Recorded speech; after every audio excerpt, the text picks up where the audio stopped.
Hey guys, Political Junkie 2414 here, and welcome back to another 2024 election-related video. Today I'm going to be updating my 2024 Senate prediction. And I mean, it's been a while since I've done one of these. I deeply apologize. I think it's been since March since my last one. My life just got super crazy, and I didn't have the time or the energy to really post another video because these videos can really take a long time. I'm going to try to get this one done in 25 minutes for both my sake and your sake so that I'm not talking too much and you guys can get to the point and understand what I'm trying to say. But yeah, we've gotten a lot of new polling out from these Senate races. The Most of the Senate races, Senate matchups in the battleground states have already been decided. The only real, and if they haven't had their official primary date yet, we pretty much know who's going to be the nominees on the Republican and Democratic sides. So, yeah, while the 2024 presidential election is definitely the biggest race of this year, these Senate elections still matter, and they will be influenced by the presidential election. So, yeah, I guess let's just get right into it.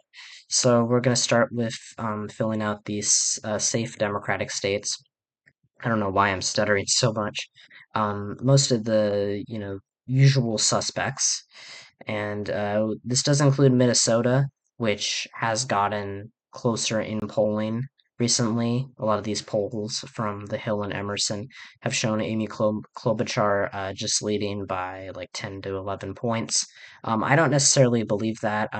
That's a pretty reasonable margin for a typical Democrat in Minnesota, but Amy Klobuchar is above average for a Democrat in this state, and I think that she's really going to knock it out of the park and really excel. I don't think she's going to win by 24 points like she did last time, but I definitely think that she's going to what's the word?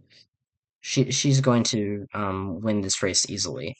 And I think she'll win by like, at least above 15 points. I think maybe 16, 17, 18, somewhere in that range. I think she'll win by high teens. Uh, and yeah, I would be shocked. I wouldn't be shocked if this race was likely, but if it was, I'd say it's like Klobuchar plus 14.9. The rest of these pretty straightforward. Vermont and Maine, independent. Bernie Sanders and Angus King are independents who caucus with the Democrats. So they will be counted as safe Democratic seats. Maine could be under 15, but Angus King. Maine likes their independent politicians. There's Susan Collins, and by independent I mean ideologically, not party wise. And Angus King's very popular, so he'll win by over 15 points. Um, and just to set like the margin, I guess I'll fill out the safe Republican states. But when I say safe states, I mean states that are going to vote for either party by over 15 percentage points. I don't know if I said that earlier. I have a really bad short-term memory, but overall, these are just the states that you do not really need to pay that much attention to unless you really want to. But in terms of the overall makeup of the Senate, not really that important. I will point out a couple of the safe Republican seats here. Missouri, I did have as a likely Republican for a long time. I'm getting more skeptical of that. My reasoning for that was because Josh Hawley was probably going to underperform Trump with suburban voters in Kansas City and St. Louis, and Lucas Kunce seemed like a good Democratic nominee. I also thought that 2022, with Eric Schmidt winning by only 13 points, I found it hard to believe that Hawley would be able to outmatch him because that Schmidt didn't really have a lot of baggage. At least, I mean, 2022 was an odd year for Missouri Democrats. They actually did okay, even though they didn't really win any big races, but they didn't do terribly or as badly as they expected to. Although I guess that's a trend, or that was a major theme for Democrats across the country. But Missouri, especially, was kind of odd, even though it didn't really contribute to any wins.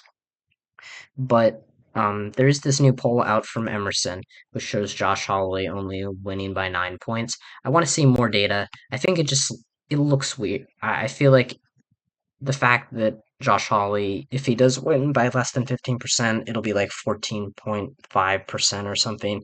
And at a certain point, as I've said before, you guys know, I can't do my predictions by margin, but if the margin is so freaking close to safe, or it's just like right on the cusp of safe, I'm gonna put it as safe, because it doesn't really make sense to leave it likely, you know. So sometimes I will make that exception for margin, and that is one of the cases.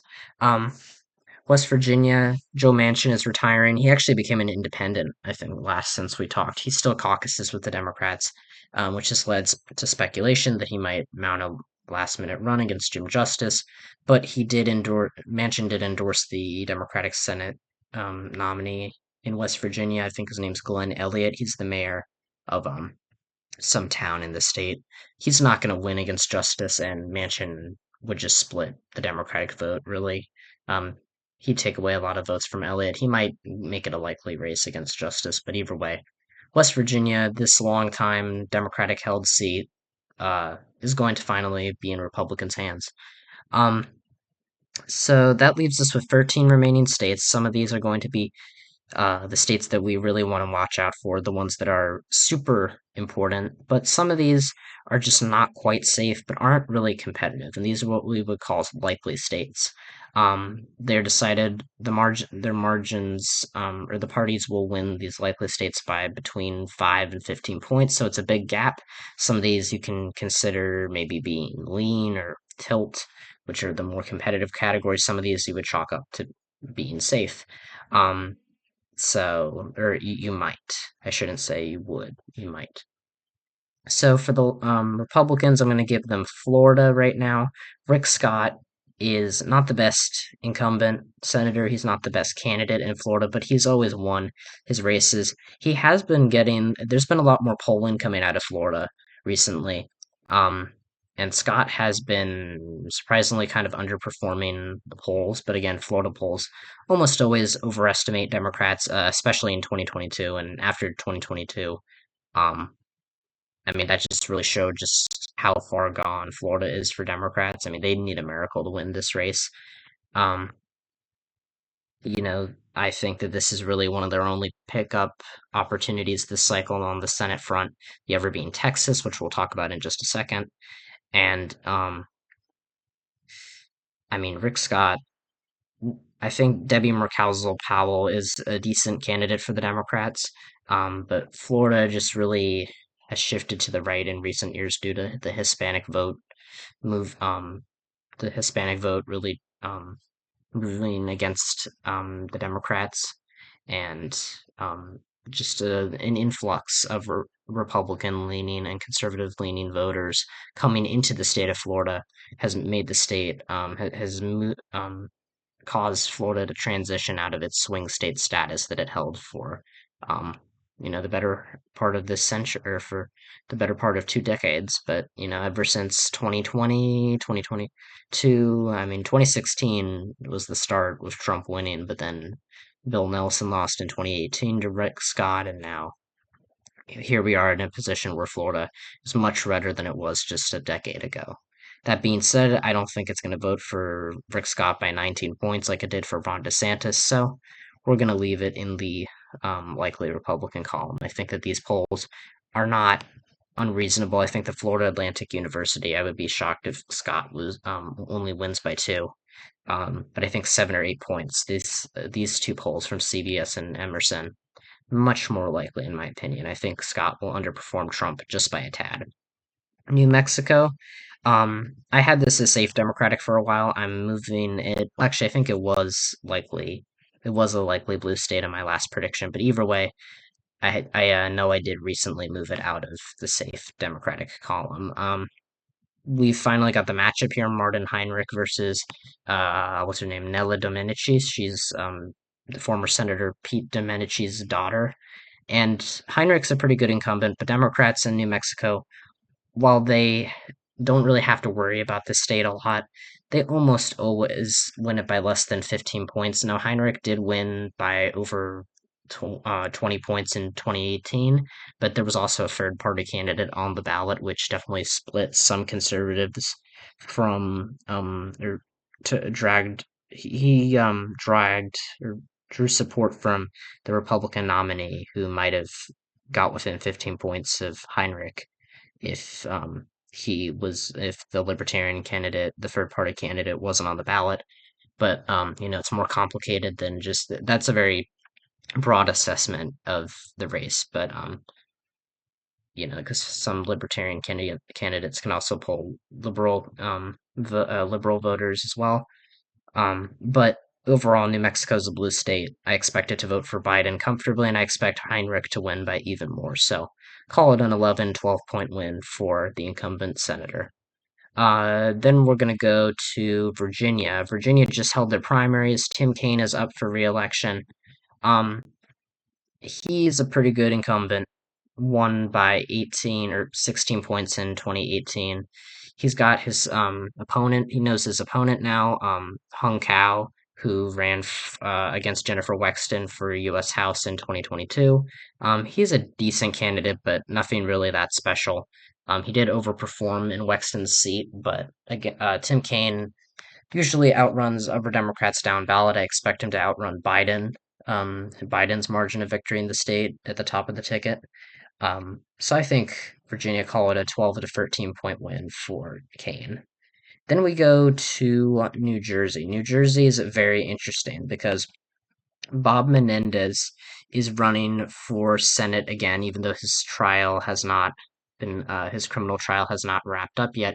He's going to run as an independent Democrat. Now he's going to stay affiliated with the Democratic Party in the Senate, um, but uh, until I guess Menendez is forced to drop out because of a conviction, which is likely coming in his rate in his case because I mean there's just so much evidence stacked against him.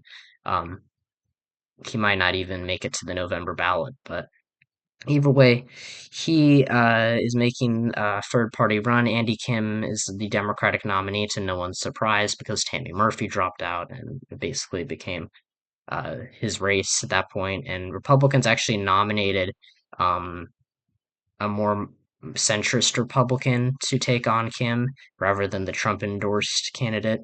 So this will be interesting. I think Menendez being on the ticket could cause some drama.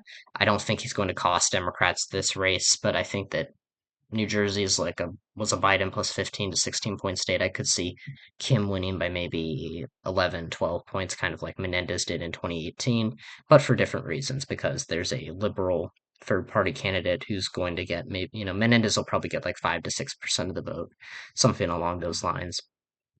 Then we go to Maryland. Maryland is very interesting. It's a safe Democratic state, voted for Biden by over 30 points in 2020. But a popular former Republican governor, Larry Hogan, is running for Senate. And Democrats just had a very, very intense primary that they wrapped up. Angela Brooks beat out David Trone in that primary. Um, but Larry Hogan's got a problem. Not only does he have to outrun Trump by 30 points, because Trump is, let's face it, he's not going to win Maryland come November.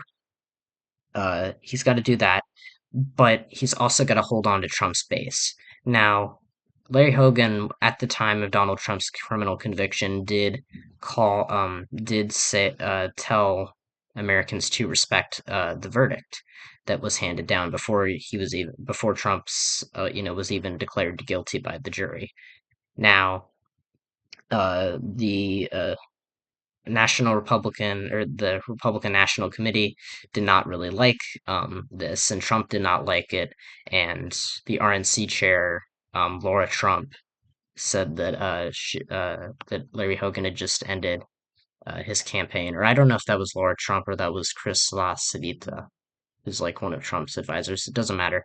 Either way, basically all of Trump's whole apparatus turned against Larry Hogan, and then a week ago, or maybe a week and a half ago, something like that, Larry Hogan gets the Trump endorsement, which is not a good thing in Maryland because that's going to alienate independent voters that he desperately needs and has won over in the past. And I mean, it's going to solidify Democratic support for Angela Brooks. And so a race that was already unlikely to vote for Larry Hogan is going to become much harder for him. I could see this state becoming safe Democratic for Elsa Brooks. Obviously, Hogan's still going to draw a lot of crossover support for because of his record as governor and his overall crossover appeal, which won't be fully diminished by Trump's endorsement of him. But I think it was very clearly a move on Trump's part to screw over Larry Hogan in an act of vengeance for, not being loyal to him, because Trump has proven that loyalty uh, surpasses all else of, is more important than anything else to him in the Republican Party. And Larry Hogan was trying to appeal to independence and was speaking his mind and saying what the jury says is what the jury says, and in a way that's kind of backfired on him. It's an interesting set of events, but overall, Maryland was going to vote Democratic anyway, but now it's looking even worse for the former governor. So then we get to Texas. Texas, I'm going to put in the likely Republican column, up from lean Republican. Ted Cruz is not a great incumbent, and I don't think that I think he's still going to underperform Trump.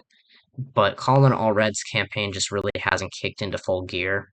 I could see this race narrowing as the months go on.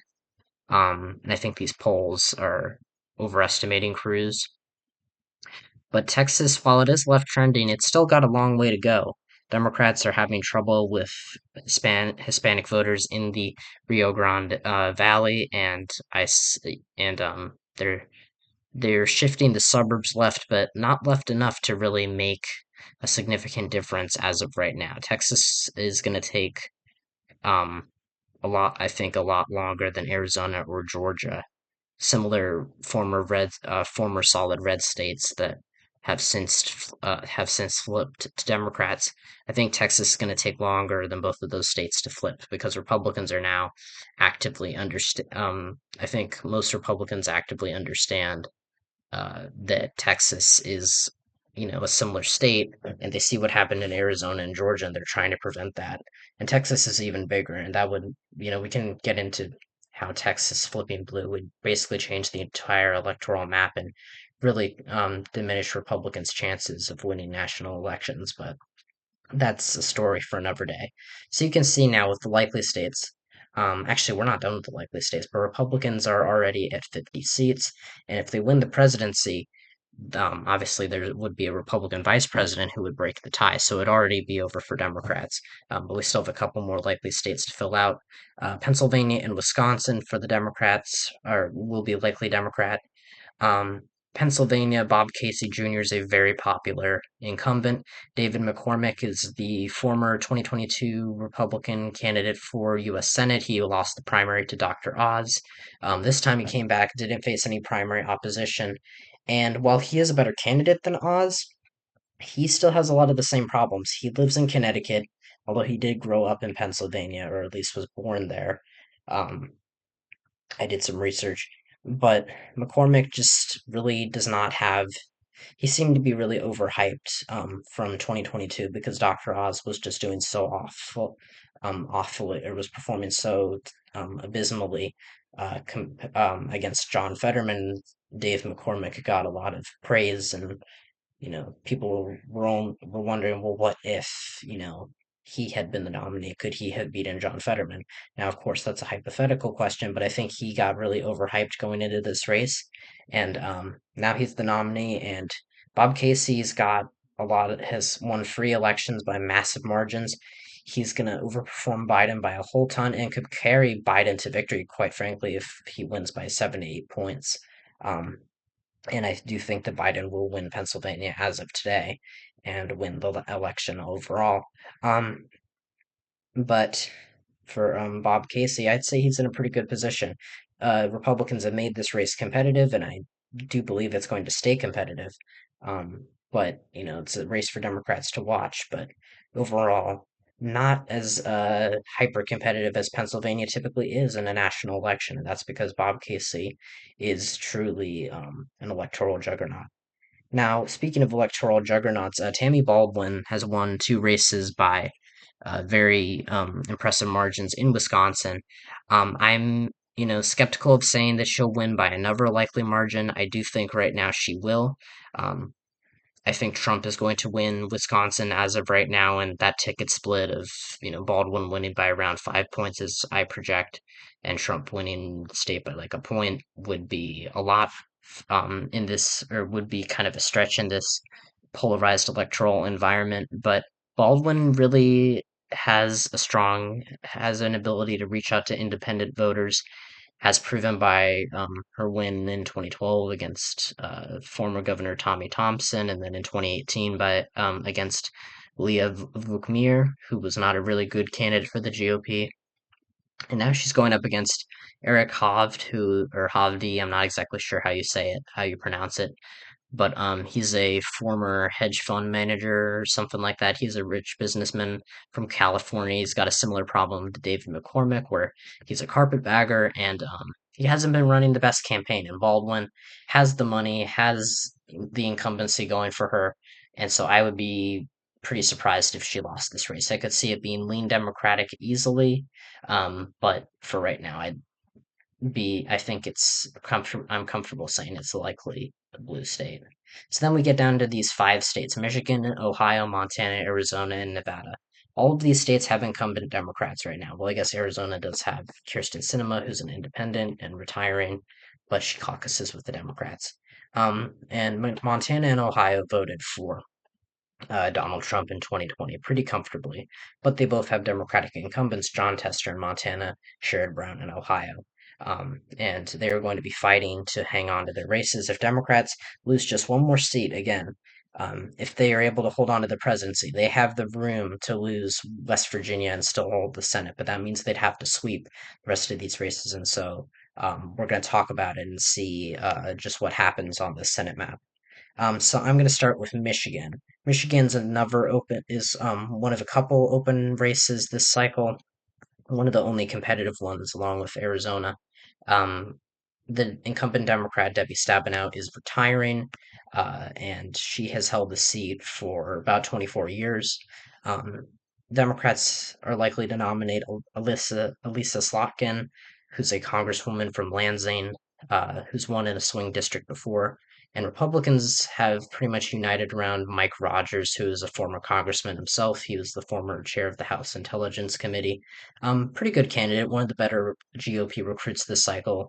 Um, Again, GOP candidate quality has gotten better from the last election cycle in 2022, but still not great.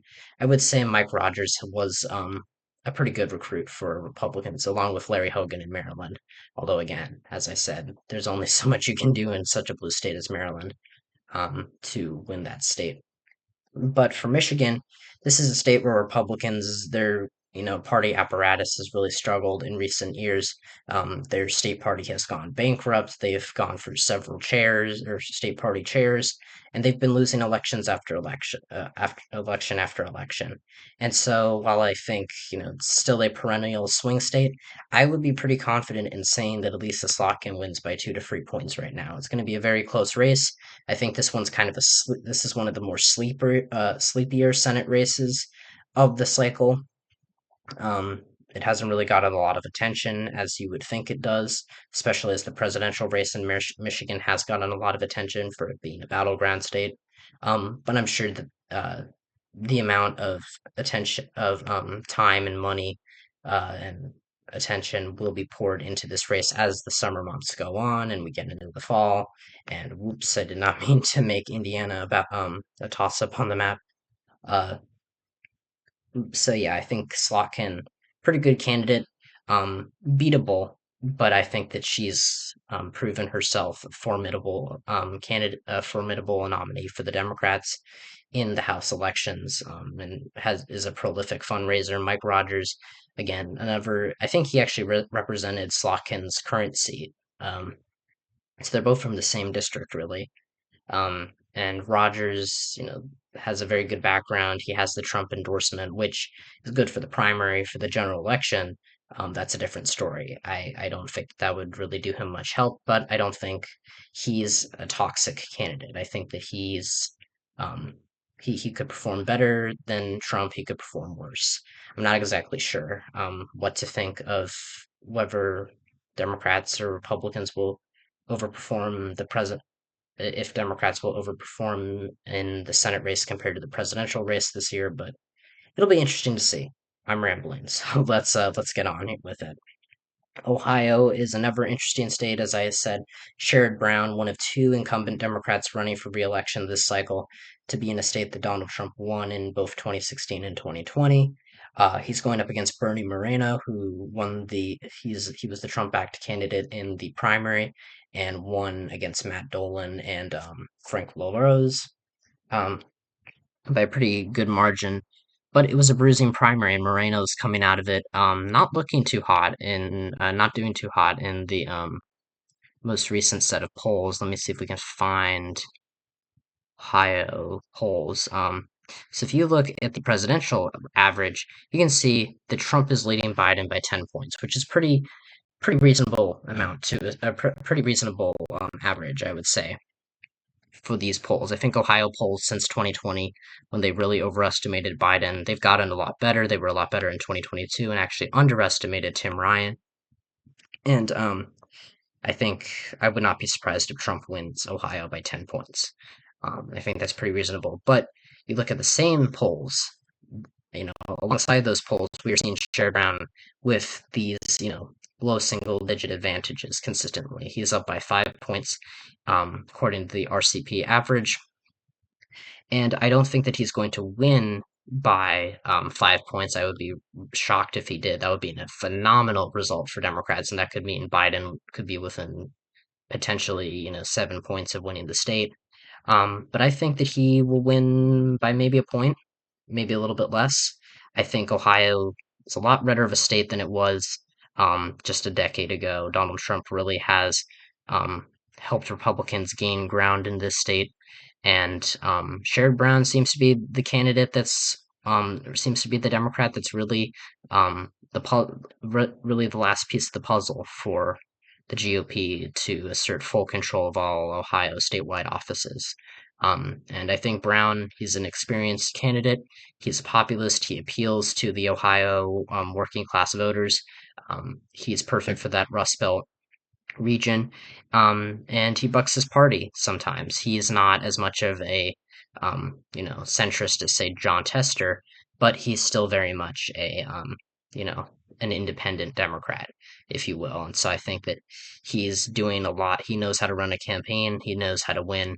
And I think the Moreno just really being the same blend of candidate as Herschel Walker, Mehmet Oz, Blake Masters, all the failed 2022 Republican Senate candidates, I really don't think that he's.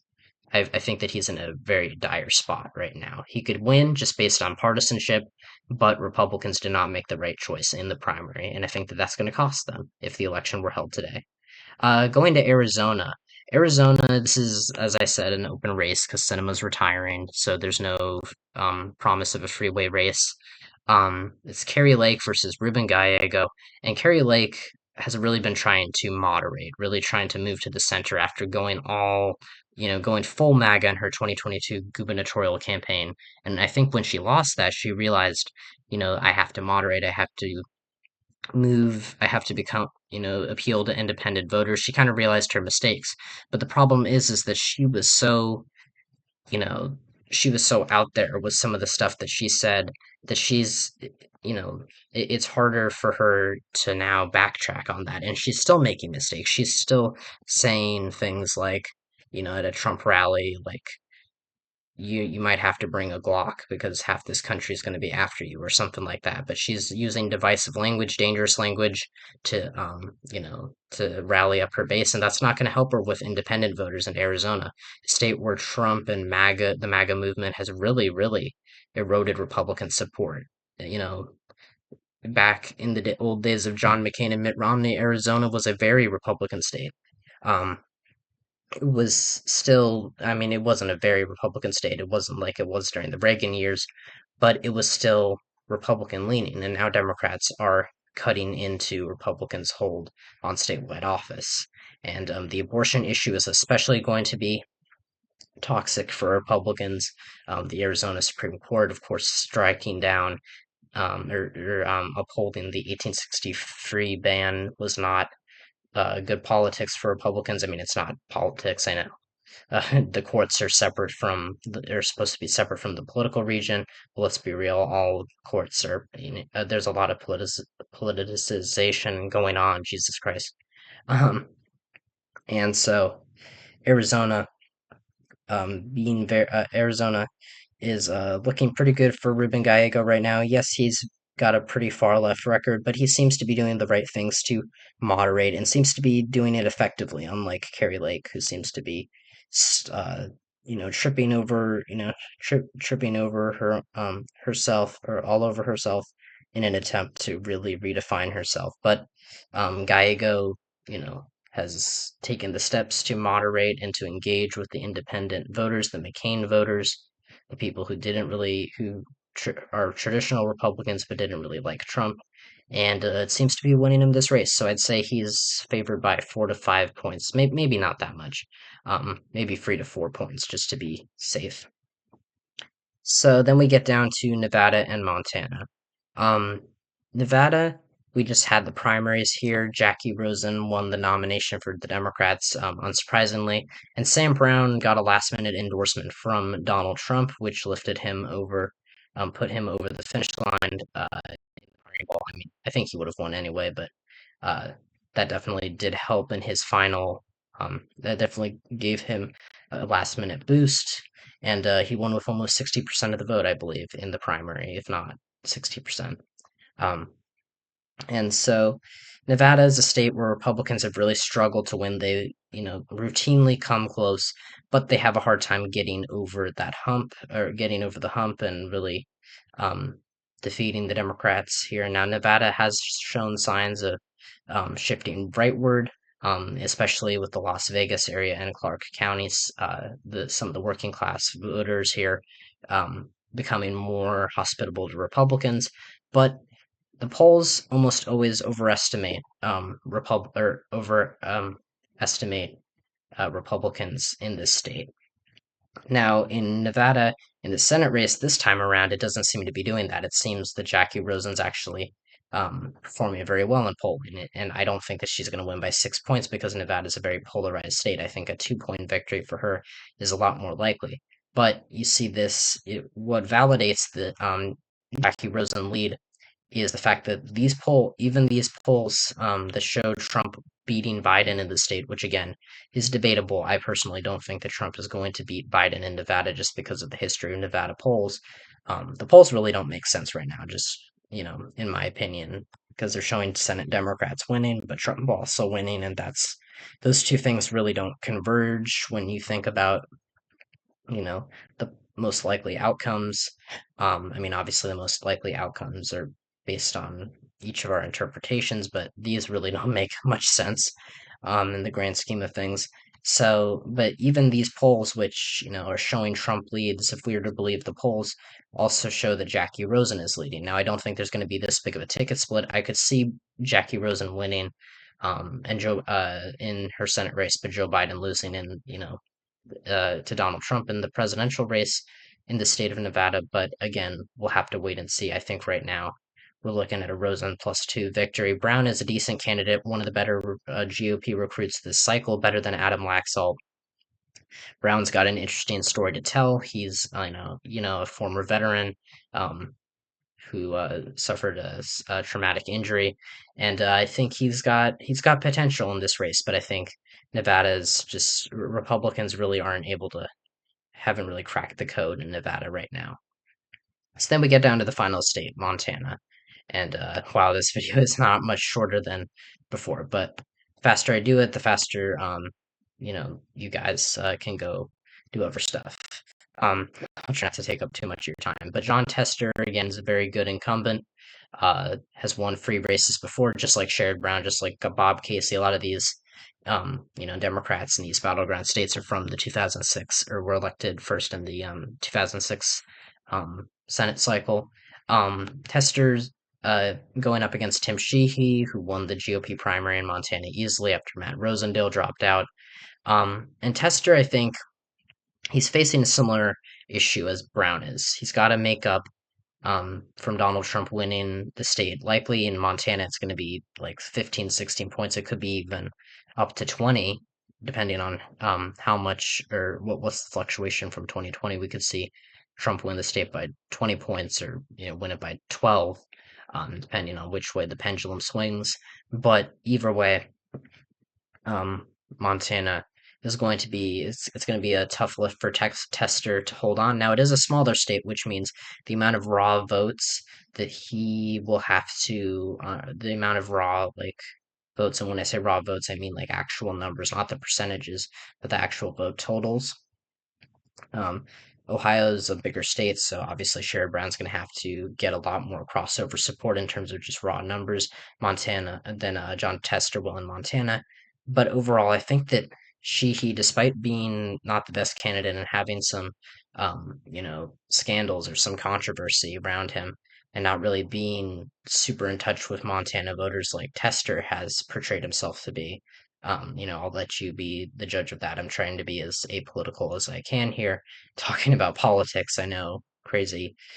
Um, but I think Montana is going to vote for Tim Sheehy. I think that Tester's just really going to have a hard time making up, or really overcoming getting enough crossover voters or crossover support to overcome Joe Biden losing the state by 15 to 20 points. And if it's a Trump plus 20 state, I really think it's going to be more like a lean Republican state. But right now, I'm assuming Trump wins the state by like 16, 17 points, and I think Tester's, would lose by like a point in that situation. I think he's a very strong candidate, but, you know, I think Ohio's a little bit of an easier lift for Democrats. And Sherrod Brown because Trump only won the state by 8 points in 2020, and overall, it's going to vote to the left of Montana. So I think it just comes down to partisanship, and so Republicans um, will win the Senate if my prediction, in this prediction, I do have Republicans winning the Senate 51 to 49. Democrats do win most of the competitive races here, holding on to seats in Nevada, Arizona, Wisconsin, Michigan, and Ohio, and Pennsylvania, and Maryland. Republicans hold on to Florida with Texas. They flip West Virginia and Montana, and they barely eke out a Senate majority. So this is still a very good, result for Democrats because the map they have this cycle is really, really, it's not beneficial to them. They have way more incumbents to protect. 2022 and the 2020 map even was a lot more balanced. They had a lot more of there was a lot more balance between Democratic seats that were up and Republican seats that were up, and now it's basically all on the Democrats to win in these races. And luckily, they've gotten most of their incumbents to run, which I think is really helping them in a lot of these states, like in Wisconsin, like in Nevada, like in Pennsylvania, especially in Ohio and Montana.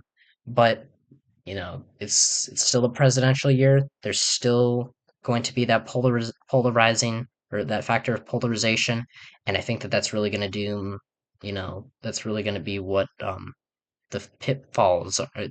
That's going to be really be a pitfall for Democrats like John Tester, who are very good candidates, but will fall just may fall just like other red state Senate Democrats before him have, like Heidi Heitkamp, like Joe Donnelly, like Claire McCaskill.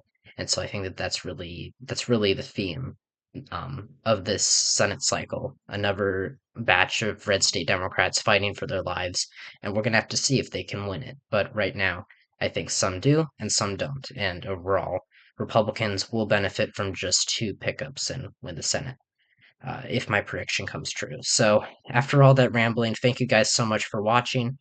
Make sure to like and subscribe if you did enjoy this video, um, and share it with someone that you think would enjoy it.